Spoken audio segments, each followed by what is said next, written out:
बिस्मिल्लाहिर्रहमानिर्रहीम। अस्सलाम वालेकुम। इन्फो टीवी में खुश आमदीद। आज 15 मार्च 2023 रोज़ बहुत सऊदी अरब की शाम तक की अहम तरीन खबरों में आपको खुश आमदीद कहते हैं। आज के न्यूज़ बुलेटिन में बहुत सी अहम अपडेट्स लेकर आपकी खिदमत में हाजिर हुए हैं। वीडियो को मुकम्मल देखिएगा। शुरू करते हैं पहली खबर के साथ। सऊदी शहरियों ने एक हफ्ते में 13 अरब रियाल से ज़्यादा खर्च किए। सऊदी सेंट्रल बैंक सामा ने कहा कि सऊदी शहरियों ने 5 से 11 मार्च तक एक हफ्ते के दौरान 13.2 अरब रियाल से ज़्यादा सेल्स पॉइंट पर खर्च कर डाले। सबक वेबसाइट के मुताबिक रिपोर्ट में कहा गया कि एक हफ्ते में होटलों की बुकिंग पर 388 मिलियन रियाल खर्च किए गए। गुज़श्ता हफ्ते सऊदी अरब के बाशिंदों ने खाने पीने पर 2 अरब रियाल, रेस्टोरेंट और कॉफ़ी शॉप में 1 अरब रियाल खर्च किए। रियाद के होटलों में जो दस्तयाब कमरे हैं उसकी आमदनी 65.3% बढ़ गई। होटल इंडस्ट्री की निगरानी करने वाली फर्म STR के इब्तदाई अदाद-ओ-शुमार के मुताबिक सऊदी अरब के दारुल-हुकूमत रियाद में फरवरी में होटलों में आर्जी रहाइश की शरह 75.5% तक पहुँच गई, जो 2008 के बाद सबसे ज़्यादा है। अरब न्यूज़ के मुताबिक तीनों कलीदी कारकर्दगी मैट्रिक्स, कब्जे, औसतन यौमिया शरह और फी दस्तयाब कमरा आमदनी ने 2019 में कोरोना की वबा से पहले की सतह के मुकाबले में ज़्यादा अदाद-ओ-शुमार रिकॉर्ड किए। तजियाती फर्म के मुताबिक 2019 के मुकाबले में जो है 23.4% इजाफा हुआ। रोज़ाना औसतन शरह 34% बढ़कर 801.46 रियाल हो गई और फी दस्तयाब कमरे की आमदनी 65.3% बढ़कर 605.06 रियाल हो गई है। कीमत की हद मुकर्रर करने वाले किसी मुल्क को तेल नहीं बेचेंगे। सऊदी अरब के वज़ीर तवानाई शहज़ादा अब्दुल अज़ीज़ बिन सलमान ने कहा, सऊदी अरब किसी ऐसे मुल्क को तेल फ़रोख्त नहीं करेगा जो उसकी सप्लाई पर कीमतों की हद लगाने की कोशिश करता है। शहज़ादा अब्दुल अज़ीज़ ने एनर्जी इंटेलिजेंस में शाये होने वाले एक इंटरव्यू में कहा कि तेल की कीमतों पर हद लगाना लामहला मार्केट में अदम इस्तेहकाम का बायस बनेगा और सऊदी अरब अपनी तेल की पैदावार को कम कर देगा। उन्होंने कहा, तेल की पैदावार जो है वो करने वाले ममालिक के ग्रुप OPEC प्लस ने तेल की मंडी में ख़ास तौर पर दीगर तमाम अशिया की मंडियों के मुकाबले में नुमाया इस्तेहकाम और शफाफियत लाने में कामयाबी हासिल की है। सऊदी अरब में 12,000 किलो फुक्का की खेप वापस कर दी गई।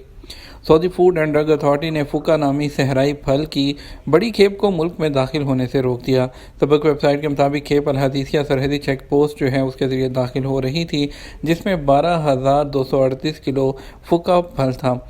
ख्याल रहे कि सहराई खुद रोब जो फल है अलफुका एक तरह से मौसमी जंगली खुम्बी है, जिसे सऊदी अरब में मौसम सरमा में शौक से खाया जाता है। ये खुदरू मौसमी फल बारिश के बाद ज़मीन के सैराब हो जाने पर ज़ेरे ज़मीन पैदा होती हैं और मुकामी लोग इसे सुबह सवेरे तलाश करने निकलते हैं, जबकि दोपहर के वक्त जो है ज़मीन की शक्ल बदल जाती है, जिसकी वजह से फुका नज़र नहीं आती। SFDA ने कहा कि इब्तदाई तफ्तीश से मालूम हुआ कि अल-हदीसा सरी जो सरहदी चेक है पोस्ट उस पर पहुँचने वाली खेप में ताफुन यानी बदबू है। लेबॉर्ट्री टेस्ट के बाद मालूम हुआ कि यह इस्तेमाल के काबिल नहीं रही, जबकि इसमें कीड़े मार अद्विया के आसार भी मिले हैं। फूड एंड ड्रग अथॉरिटी ने खेप वापस करते हुए मुकामी ताजर के खिलाफ कार्रवाई की है। गाड़ियों और मोटरसाइकिल की नंबर प्लेट आज होगी और नीलामी कल भी होगी। सऊदी महकमा ट्रैफिक ने कहा कि आज बुध और कल जुमेरात को गाड़ियों की स्पेशल नंबर प्लेट की नीलामी हो रही है। सबक वेबसाइट के मुताबिक महकमे ने कहा कि नीलामी अबशर पोर्टल के जरिए ऑनलाइन होगी।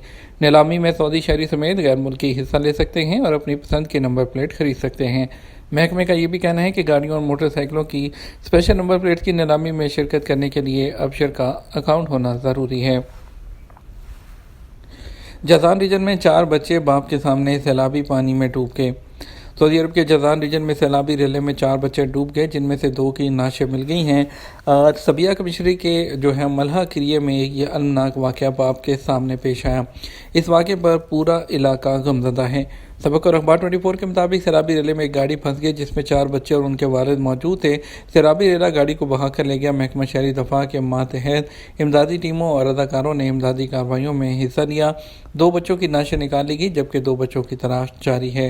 हादसे में बच जाने वाले बच्चों के वालिद को अस्पताल में दाखिल करा दिया गया। हालत तशवीशनाक बताई जाती है। जो बच्चों की वालदा हैं वो भी सदमे में हैं। उन्हें हादसे में अपने बच्चों की हलाकत का यकीन नहीं है। महकमा शहरी दफा का कहना है कि बच्चों के स्कूल बैग और दीगर अशिया वादी के किनारे पड़े हुए मिले। ज़राए ने बताया कि फैमिली का सरबराह बच्चों को स्कूल से लेकर घर जा रहा था कि गाड़ी सैलाबी रेले में फंस गई। कौमी तब्दीली प्रोग्राम की कामयाबियाँ उजागर करने के लिए रियाद में फोरम। سعودی ویژن 2030 جو ہے اس کے قومی تبدیلی پروگرام نے 2016 سے لے کر اب تک اسکیم کی اہم کوششوں کو اجاگر کرنے کے لیے ایک فورم کا انعقاد کیا ہے۔ پروگرام کمیٹی کے چیئرمین محمد التویجری نے کہا، یہ پروگرام بنیادی ڈھانچے کی تعمیر، عوامی، پرائیویٹ اور غیر منافع بخش شعبوں کے لیے ویژن 2030 کو پورا کرنے کے لیے ایک سازگار ماحول جو فراہم ہے کرنے کو فروغ دینے کی کوشش ہے۔ ریاض میں رونالڈو کی جو پارٹنر جارجینا روڈریگز پروجیکٹ کی شوٹنگ میں مصروف۔ پرتگال کے سٹار جو فٹ بالر کرسٹیانو رونالڈو ہیں، ان کی پارٹنر جارجینا روڈریگز سعودی عرب میں کسی پروجیکٹ کی شوٹنگ میں مصروف ہیں۔ عرب نیوز کے مطابق جو ہے انہوں نے photo and video sharing platform Instagram پر اپنی پوسٹ میں پروجیکٹ کی شوٹنگ کی تصاویر شیئر کی۔ ان کا کہنا تھا پوسٹ میں کہ شوٹنگ کا دن ریاض میں موجود فٹ بالر کے پارٹنر نے اپنے پروجیکٹ کے بارے میں کوئی تفصیل جو ہے وہ شیئر نہیں کی ہے، نہ ہی اس کا نام بتایا ہے۔ تاہم انسٹاگرام پوسٹ پر انہیں سرخ رنگ کا لباس اور سکارف پہنے دیکھا جا سکتا ہے۔ انہوں نے مگرمچھ کی کھال کے بنے ہوئے ہینڈ بیگ، چمکتی دمکتی گھڑی اور ہیرے کی انگوٹھی کی بھی تصویر اپلوڈ کی۔ وزارت تعلیم میں رمضان المبارک جو ہیں اس کے اوقات کار اور عید الفطر کی چھٹیاں۔ سعودی وزارت تعلیم نے رمضان کے دوران اوقات کار مقرر کر دیے۔ روزانہ صبح 10 بجے سے جو ہے دوپہر 3 بجے تک جو ہے وہ 5 گھنٹے ڈیوٹی ہوگی۔ اخبار 24 کے مطابق وزارت تعلیم نے ماتحت جو ادارے ہیں ان کو اختیار دیا ہے کہ وہ ضرورت کے مطابق اوقات کار کی شروعات میں 2 گھنٹے کی تبدیلی کر سکتے ہیں۔ سعودی وزیر تعلیم یوسف البنیان نے تمام تعلیمی اداروں کے اعلیٰ عہدیداروں کے نام خط میں کہا کہ تمام ادارے رمضان کے لیے جو جاری کردہ اوقات کار ہیں اس کی پابندی کریں۔ حروف کینسل نہیں ہوا، نقل کفالہ کی صورت میں فیس کس کے ذمہ ہوگی؟ سعودی وزارت افرادی قوت کے پلیٹ فارم کیوا کے ٹویٹر پر ایک شخص نے دریافت کیا کہ غیر ملکی کارکن جس کا سال 2018 میں حروف فائل کیا گیا تھا جو تاحال کینسل نہیں ہوا، کارکن کی کفالت تبدیل کرنے کے لیے معلوم کیا تو اس پر 58,000 ریال فیسوں کی مد میں موجود ہیں جو ادا نہیں کیے گئے۔ معلوم یہ کرنا ہے کہ کفالت تبدیل کرنے کی صورت میں فیس نئے کفیل کے ذمہ ہوں گی یا پرانا کفیل انہیں ادا کرنے کا پابند ہے۔ سوال کے جواب میں وزارت افرادی قوت کے ذیلی پلیٹ فارم کیوا کی جانب سے کہا گیا، جس غیر ملکی کی کارکن کی کفالت تبدیل کرنے کے بارے میں سوال کیا گیا ہے، اگر اس کی کفالت تبدیل کرنے کے وقت حروف موجود ہیں یعنی پرانے کفیل کی جانب سے حروف ختم نہیں کیا گیا ہو تو وزارت افرادی قوت، سماجی بہبود اور وزارت داخلہ کے سسٹم یا ریکارڈ میں حروف برقرار ہے تو اس صورت میں کفالت تبدیل کیے جانے پر تمام باقی فیسیں جو ہیں وہ نئے اسپانسر کے ذمہ منتقل ہو جائیں گی۔ وزارت کے پلیٹ فارم کا مزید کہنا تھا کہ غیر ملکی کارکن جس کا حروف ختم نہیں ہوا اس کا مطلب ہے کہ کارکن اپنے پرانے کفیل کے ذمہ ہی ہے، تاہم اس کا سٹیٹس حروف کا ہے، اس لیے کارکن کا کفیل اس کا ذمہ دار نہیں ہوگا۔